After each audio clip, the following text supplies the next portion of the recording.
In court, my father stood up as a witness. He looked right at the judge and said with absolute certainty, "The yoga studio and the truck are worth something now. Finally, they belong to Dylan, the boy who actually has what it takes to lead, who has a family, who has a real future." My mother sat beside him, smiled lightly, and gave a few quiet claps, as if the matter was already settled. I sat alone at the defendant's table, hands clenched under the wood, watching every eye in the room shift toward me. They all thought I looked defeated, the quiet daughter, the one who always steps back. But here's what no one noticed. The judge's face changed. Judge Ramirez stopped flipping through the file. Her fingers paused on a page. Then she lifted her head slowly and looked straight at me. "Miss Thompson," she said, her voice calm but sharp enough to cut through the murmurs. "Do you deny everything that has just been said? Or is there something you haven't told the court yet?" The room went still. My father's confident expression flickered for the first time. My mother's hands froze mid-clap. And in that second, I knew. The story they had all come to hear was about to unravel. If you've ever been dismissed the top half of life, the fact of complexity. Because what happened next proved that silence can become the strongest weapon in the room. To understand why I was sitting there alone that day, I have to go back to the very beginning.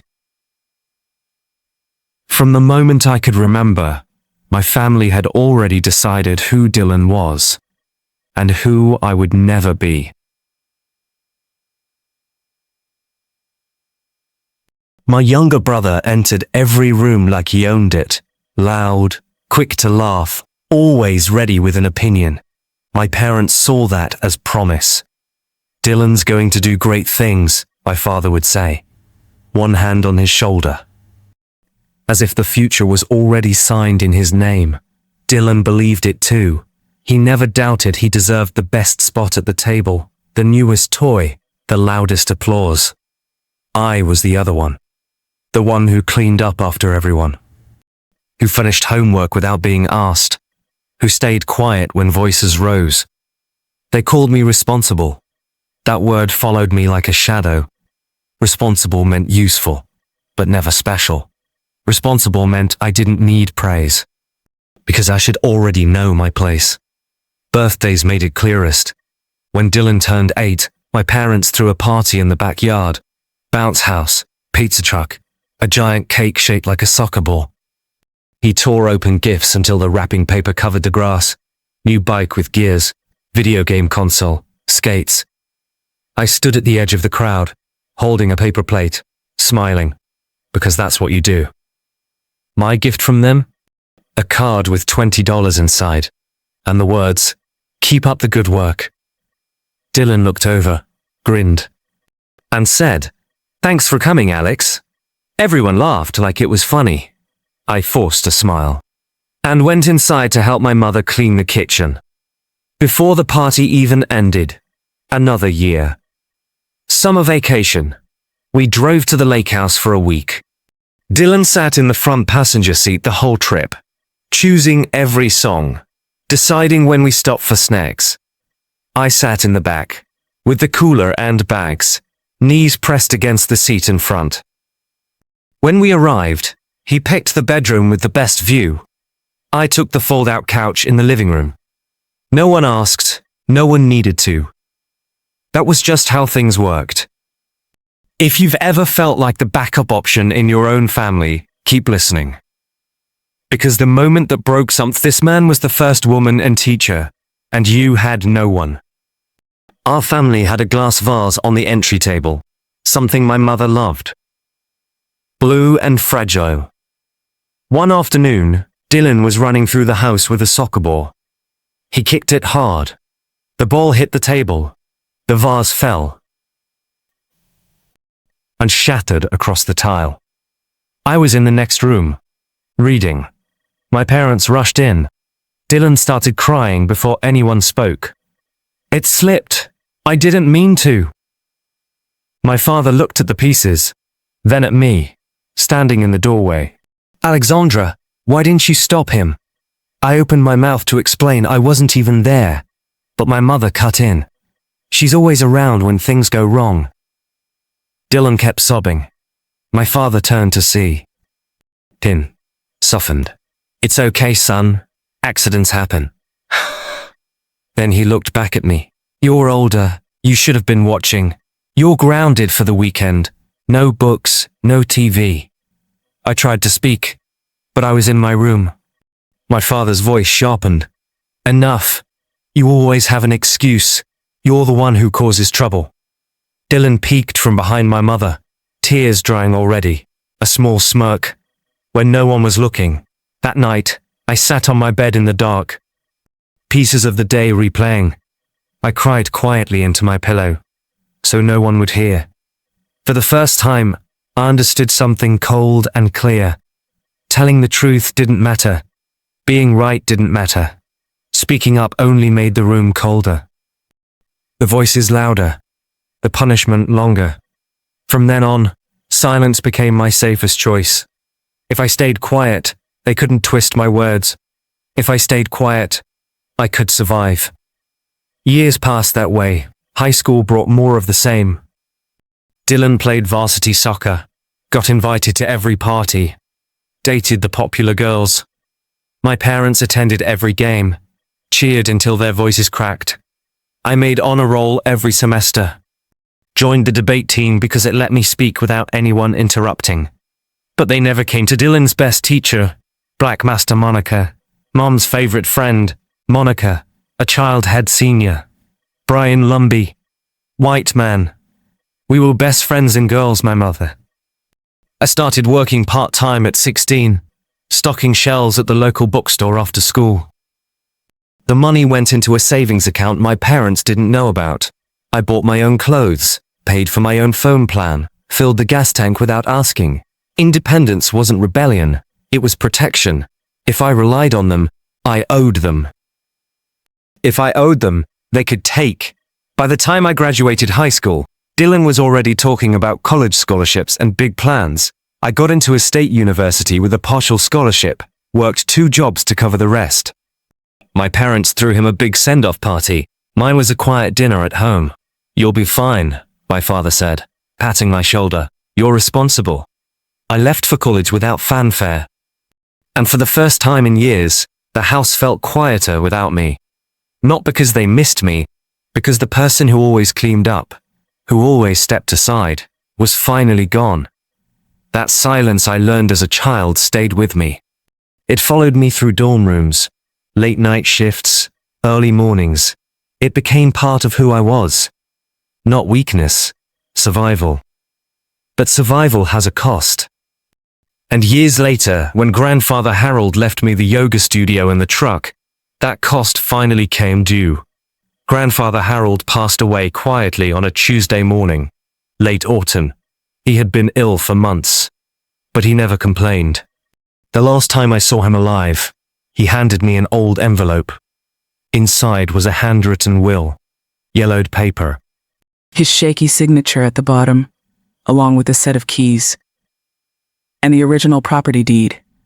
This is yours, Alexandra, he said, pressing the envelope into my hand. You've always been the one who showed up. Dylan never did. Grandfather had owned a small yoga studio on the edge of town for over 30 years. It was a simple brick building, cracked windows, worn wooden floors, a single large room lined with mirrors. Attached to it was an old delivery truck he used to haul mats, blocks, straps, and sound equipment to outdoor classes in the park. The place hadn't turned much profit in the last decade. The equipment was outdated, the heating system unreliable. The parking lot needed repaving. My family dismissed it immediately. That old thing, my father said over dinner the next evening. It's barely worth the land it sits on. Sell it quick and split the money. My mother nodded. Dylan shrugged and changed the subject. I didn't argue. I simply took the keys and drove to the studio the following weekend. The door creaked when I unlocked it. Dust floated in the sunlight. The mirrors were streaked. The walls needed paint. The truck in the back lot had a flat tire. but the space felt solid. It felt like something that could be fixed, something that could belong to me. I started small. First, I cleaned. I scrubbed the floors until the wood shone again, washed the mirrors with vinegar and newspaper until they reflected clearly, painted the entire interior a soft sage green. The truck took more time. I replaced the tire, changed the oil, had the brakes checked. Every expense came from my savings account, the one I had built quietly since high school. I didn't ask my parents for help. I didn't tell them how many nights I worked late at the office, then drove straight to the studio to sand baseboards until my hands blistered. Learning to run classes was harder. I had taken yoga sporadically in college, but teaching was different. I enrolled in an online certification course, practiced sequences in the empty room until my voice stopped shaking. My first class had 3 students, a retired nurse, a young teacher, a college student who wandered in off the street. I taught for free that day. They came back the next week. Word spread slowly. Through local Facebook groups, the community bulletin board at the library. The truck became my lifeline. I loaded it with rolled mats, bolsters, and a portable speaker. On weekends, I drove to the park across town for sunrise sessions. People liked the fresh air, the open space, the way I kept the classes gentle and encouraging. No one was judged for modifying poses or arriving late. I never raised my voice. I listened, and they kept coming. Nights were long. I worked full-time at the office from 9 to 5, then headed to the studio. I taught 2 evening classes, cleaned up afterward, often stayed until midnight, updating schedules, answering emails from new clients. Weekends meant more classes, more driving, more loading and unloading. My hands were rough from hauling equipment. My back ached from carrying stacks of mats. But every time a student thanked me after class, saying they felt calmer than they had in months, the exhaustion felt worth it. I never mentioned the struggles to my family. When my mother called to ask how things were going, I said, "Fine." When Dylan texted asking if I needed help, I replied, "I got it." I didn't want their opinions. I didn't want their pity. This was mine. Months turned into a year. The studio slowly changed. New mats replaced the old ones. Thick, grippy. In soft colors, I installed better lighting and a small sound system. Added shelves for props. A corner with tea and blankets for after-class relaxation. The truck got a fresh coat of paint. New tires. Classes grew. What started with 3 people became 8, then 12, then 20. I raised prices slightly, but kept them affordable. People came back because they felt seen. One Saturday morning, after a packed outdoor session in the park, a group of regulars stayed behind to talk. "This place feels like home," one woman said. "You make it easy to come back." I smiled and thanked them. Inside, something shifted. For the first time, I wasn't just surviving. I was building. The studio wasn't perfect. The roof still leaked during heavy rain. The heating system rattled in winter. But it was mine. I had earned every inch of it. And as the months passed, the value grew. Not just in dollars, but in the quiet confidence that comes from knowing you've done something real. The studio began to thrive in ways I hadn't dared to hope for. Classes that once drew a handful of people now filled the room. Evening sessions sold out a week in advance. Weekend workshops in the park drew crowds, 20, 30, sometimes more. I had to buy extra mats and blocks just to keep up.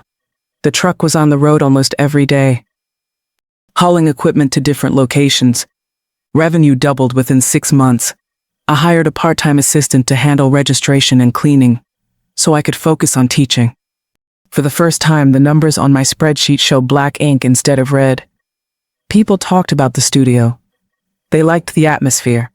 Calm, welcoming, no pressure to be perfect. I never pushed anyone into advanced poses. I adjusted sequences for injuries, offered modifications without comment. Students started bringing friends. A local wellness blog featured me in a small article. "Hidden gym in town," it said. Bookings kept coming. Then the phone calls started. My mother called one evening while I was locking up. Studio's getting busy, hon, she said, her tone light but curious. I heard from Mrs. Larson at the grocery store. She said she went to one of your classes. Said it was packed. I paused. Key in the door. Yeah, it's going well. She paused too. That's good. Really good. The conversation ended quickly, but something felt different. She had never asked about the studio before. A few days later, Dylan showed up unannounced. He walked in during a slow afternoon class, wearing jeans and a hoodie, hands in pockets. Hey, Alex, he said after the students left. Place looks different. He looked around, nodding like he was appraising real estate. Nice job. Then he smiled. I've been thinking. You're doing great, but it's a lot for one person. Let me help manage it. I could handle the business side. Scheduling, marketing. We could make it bigger. I wiped down a mat, kept my voice even. I've got it under control. He smiled, but it didn't reach his eyes. Come on, we're family. Why not share the load? I shook my head. I built this alone. I don't need help. He left without pressing further, but the visit lingered in my mind. The next week, he texted. Talk to Dad and Mom. They think it's unfair you have the whole thing. Maybe we split the profits 50-50. Families should benefit together. I stared at the message for a long time before replying. No, it's mine. He didn't respond right away. When he did, his tone shifted. You're working too hard. You look exhausted. Doing this alone is going to burn you out. You're not strong enough for this long term. I didn't answer. I put the phone down. Went back to preparing for the next class. But the words stayed with me, like a splinter under skin. He called a few days later. Listen, Alex. Everyone in the family thinks I should be the one running it. I'm better at the big picture. You're good at the details, but this is getting too big for you. He paused. You said once that if it ever got valuable, we'd figure something out. Remember? I remembered no such conversation.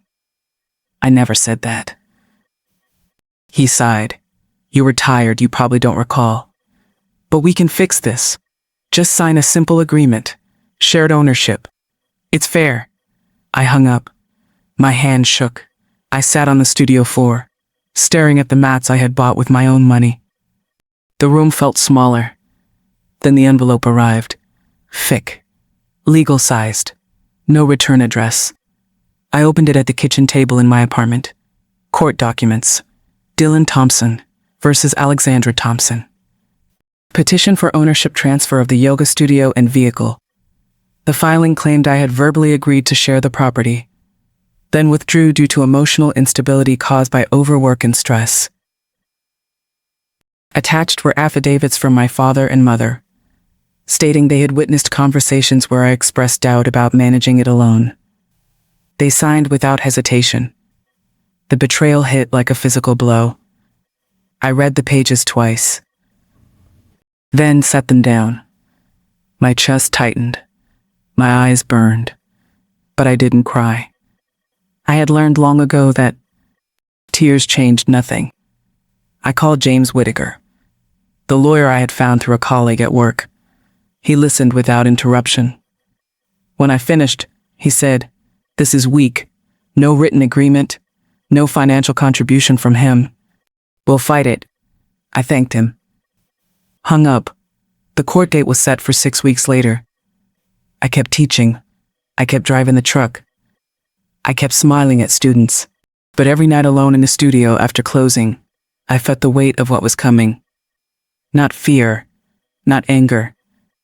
Something colder. Resolve. They thought they could take what I had built. They were wrong. The courthouse felt colder than I expected that morning. I walked in alone, carrying only a folder with my notes. Dylan was already there, sitting between my parents, dressed sharply, looking relaxed. My father nodded at a few people he knew in the gallery. My mother adjusted her scarf and avoided my eyes. James Whitaker greeted me quietly at the defendant's table. "We're ready," he said. I nodded and took my seat. The hearing began with Dylan's lawyer standing first. He spoke smoothly, painting a picture of me as someone overwhelmed by responsibility. Miss Thompson has shown signs of emotional strain over the past years, he said, listing long work hours, isolation from family, moments where I had admitted fatigue. He framed it as concern. My client, her brother, only wants to ensure the business is managed properly, for her sake as much as anyone's. He called Dylan to the stand. Dylan spoke confidently, voice steady. Alex has always been the sensitive one, he said. She gets stressed easily. I've seen her doubt herself. She even told me once she wasn't sure she could handle everything alone. He paused for effect. I offered to share the load, but she pulled back. I'm here because I care. She needs help, whether she admits it or not. I watched him. His face showed practiced worry. The judge listened without expression. Then my father was called as a witness. He walked to the stand with purpose, straightened his tie, looked at the judge. Alexandra is a hard worker, he began, voice firm. No one doubts that, but she only knows how to grind, not how to see the bigger picture. He leaned forward. Dylan is the one with vision. He has a family now, stability, plans. The studio and track should go to someone who can grow it properly. He paused, glanced at me briefly. It's what's best for everyone. My mother followed. She spoke softly but clearly. We've always worried about her pushing too hard. She shuts us out. She nodded toward Dylan. Dylan just wants to protect what grandfather built. Her hand rested on the rail. The gallery murmured. A few heads turned my way. I felt the weight of their assumptions. The quiet daughter. The one who couldn't handle pressure. My hands rested on the table. Steady. I didn't shift. I didn't look away. I let them talk. Dylan's lawyer continued, citing emails and texts where I had mentioned being tired after long days. He presented them as evidence of instability. This isn't about greed, he concluded. It's about family looking out for one of its own. James made notes, but didn't interrupt. He waited. I waited. The room leaned in their direction. My father sat back down, satisfied. Dylan smiled faintly at our parents. They believed the outcome was clear. The judge flipped through documents, her expression unreadable. She asked a few clarifying questions. Dates of alleged conversations, details of contributions. Dylan's answers were quick. My father's were direct. My mother's were supportive. I stayed silent. Not because I had nothing to say, because I wanted them to finish first. Every word they spoke added layers to the story they had built about me, and every layer made their foundation shakier. The morning stretched. The lawyer wrapped up his case with a final plea for fair resolution. The judge nodded once. We'll hear from the defense after recess. The gavel tapped lightly. During the break, I stepped outside for air. James joined me. They've said a lot, he noted. That's good for us. I nodded. The sun felt warm on my face. I breathed steadily. When we returned, the room settled again. My parents whispered to Dylan. He looked confident. My father crossed his arms. Certain. The judge called the court to order. James stood. But before he spoke, Judge Ramirez looked directly at me. The room quieted completely. I knew the next part would change everything. James Whitaker stood slowly. The courtroom had gone quiet after the recess, the air thick with expectation. He walked to the bench carrying a thin binder. Nothing dramatic, just precise. Your Honor, he began, voice calm and even. With the court's permission, the defense would like to present evidence that directly addresses the alleged verbal agreement. The judge nodded. Proceed. James opened the binder. First, we have a series of text messages and emails exchanged between the plaintiff, Mr. Dylan Thompson, and my client, Miss Alexandra Thompson. He handed copies to the clerk, who distributed them to the bench and the other side. These messages were sent after the studio began showing significant growth. after classes filled, after revenue increased, after the value became apparent. He read one aloud. The date was 6 months after I had started turning a profit. Now that the studio is actually worth something, you need to share it with me. It's only fair. Family doesn't keep everything to themselves. Another one. A few weeks later, Mom and Dad agree this shouldn't all be yours. Sign the papers before this gets complicated. Dylan shifted in his seat. His lawyer leaned over and whispered something. Dylan's face tightened. Those were just conversations, he said quickly. I was trying to reason with her. James didn't keep the paper. These messages begin precisely when the business showed profit, James continued. Not before, not during the alleged verbal agreement. He turned to the judge. There is no record of any prior discussion about sharing ownership. The room felt smaller. My father's arms uncrossed slightly. My mother's hands clasped tighter in her lap. James continued. Next, we have financial records. He placed another set of documents on the table. These are invoices for new mats, blocks, bolsters, and sound equipment purchased for the studio. He pointed to dates, all dated several months after the supposed verbal promise to share. If there had been any agreement, there would be shared contributions. He paused. There are none. Every receipt lists Miss Thompson as the sole payer. Dylan's lawyer objected. Your Honor, this is irrelevant to the verbal agreement. The judge raised a hand. I'll allow it. Continue. The plaintiff's table began to stir. Dylan looked at his lawyer, eyes wide. My father leaned forward, jaw set. James took a breath. Finally, he said, we have a recorded phone call. He placed a small device on the table. This is an audio file from a conversation between the plaintiff and my client, recorded legally by Miss Thompson for her own protection. The judge raised an eyebrow. Proceed. James pressed play. Dylan's voice filled the room, clear and impatient. Just sign the transfer papers, Alex. You're not going to manage this forever. You're too fragile for it. Sign now, before I have to sue and make this ugly. You can't handle it alone. The recording ended. Silence swallowed the courtroom. My mother turned her face away from the bench, staring at the floor. My father lowered his head, hands gripping the rail. Dylan's mouth opened, closed, opened again. No sound came out. The judge looked at Dylan. Mr. Thompson, do you recognize this voice? He swallowed. Yes, Your Honor. Do you deny making this statement? He hesitated. I was frustrated. Frustrated? The judge repeated. Her tone sharpened.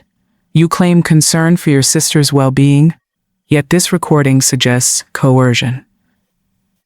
You reference a lawsuit as leverage. You call her fragile while demanding she sign over property she owns outright. Dylan tried to speak. I didn't mean. The judge cut him off.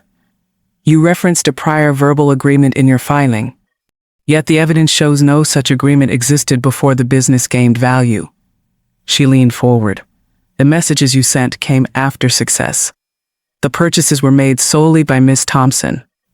And now this recording shows you pressuring her to sign under threat. She turned to my father. Mr. Thompson, you signed an affidavit stating you witnessed conversations about sharing. Do you stand by that? My father's voice was low. We thought it was understood. Understood?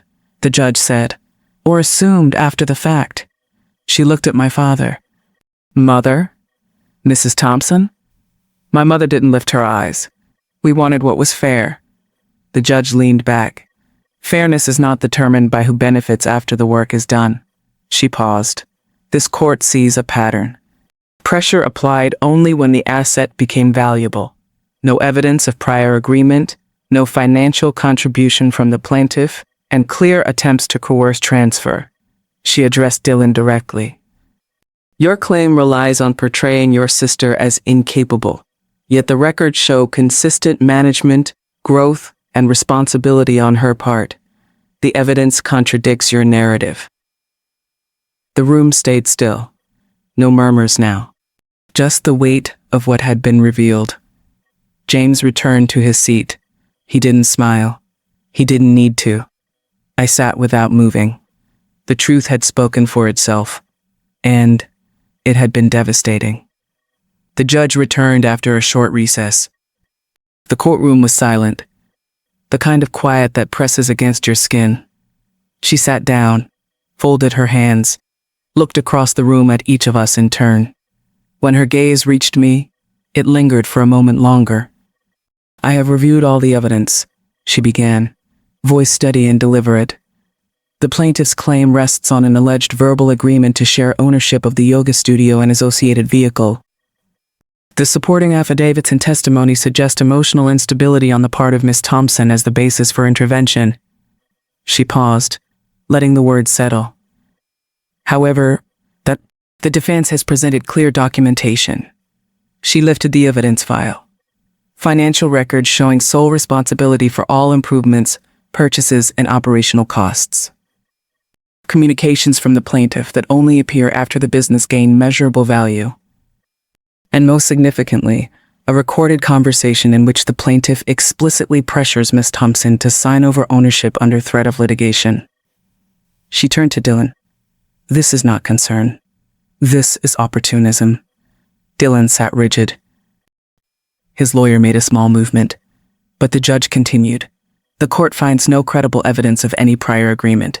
The handwritten will from Mr. Harold Thompson is unambiguous. Full ownership to Miss Alexandra Thompson." She set down the file. "No financial contribution from the plaintiff has been demonstrated. No pattern of shared management exists." She looked at my family. "The claim is denied in its entirety." The judge wasn't finished. "Furthermore," she said, "any continued attempts to harass, coerce, or challenge Miss Thompson's ownership may result in additional legal consequences, including contempt or civil penalties." She paused. "This matter is closed." The gavel struck once. Sharp and final. The room exhaled. A few people in the gallery shifted. My father stared straight ahead. My mother's hands trembled slightly. Dylan's face had gone pale. I stood up. For the first time that day, I spoke. "Your Honor," I said, voice clear in the stillness. "May I address the court?" Judge Ramirez nodded. "You may." I turned slightly toward my family. They look smaller somehow. "I've spent my entire life being told who I am," I said. "That I'm responsible but not capable. That I'm hardworking but not visionary. That I should step aside because someone else deserves more.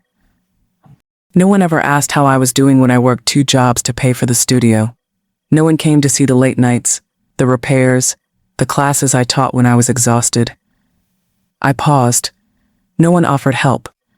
They only noticed when it started to succeed. The courtroom was silent. You signed statements saying I was unstable. You said I needed protection. I shook my head. But the only thing I needed was to be left alone. To do what I've always done. Take care of myself. Because you never did. My father opened his mouth, then closed it. My mother looked down at her lap. Dylan stared at the floor. "I'm not angry," I continued. "I'm just done." I sat back down. The judge gave me a small nod. Nothing dramatic, just acknowledgement. Then she rose. The bailiff called. "Court is adjourned." I gathered my things. James Whitaker touched my arm lightly. "You did well." I thanked him and walked out without looking back. Outside, the air was sharp and clean. I stood on the steps for a moment, letting the noise of the city wash over me. No triumph, just release. That evening, I went back to the studio. The last class had ended hours ago. I locked the door behind me, turned off the main lights, left only the soft glow above the mirrors. I sat on the floor in the center of the room, legs crossed, hands resting on my knees. The space was quiet, no music, no voices, just the faint hum of the heater, the occasional creak of the old building settling. I thought about the years before, the silence I had carried like armor, the nights I had worked alone, The moment I realized speaking up never changed their minds. Today I had spoken, not to convince them, to close the door. My phone buzzed in my bag. I pulled it out. Messages from my mother. We need to talk. A voicemail from Dylan. This isn't over. I listened to none of them. I opened my contacts. One by one, I blocked their numbers. Then I blocked them on every platform. I didn't hesitate. I didn't explain. Weeks passed. Word spread quietly in the local community. People who knew Dylan from school or neighborhood events heard about the lawsuit. Some stopped going to his occasional classes. Others whispered at the park sessions. No one confronted him directly. But the bookings dropped. Students chose the studio that felt safe, not the one tied to family drama. My parents faced their own quiet consequences. Neighbors who used to wave now nodded politely and kept walking. Friends from church asked careful questions, then stopped asking. They weren't shunned, just distanced. A subtle shift that happens when people choose sides without saying a word. I didn't gloat. I didn't check on them. I simply lived. Every evening after the last student left, I closed the studio myself. I turned off the lights, locked the door, and sat for a few minutes in the dark room. The mirrors reflected nothing but stillness. That was enough.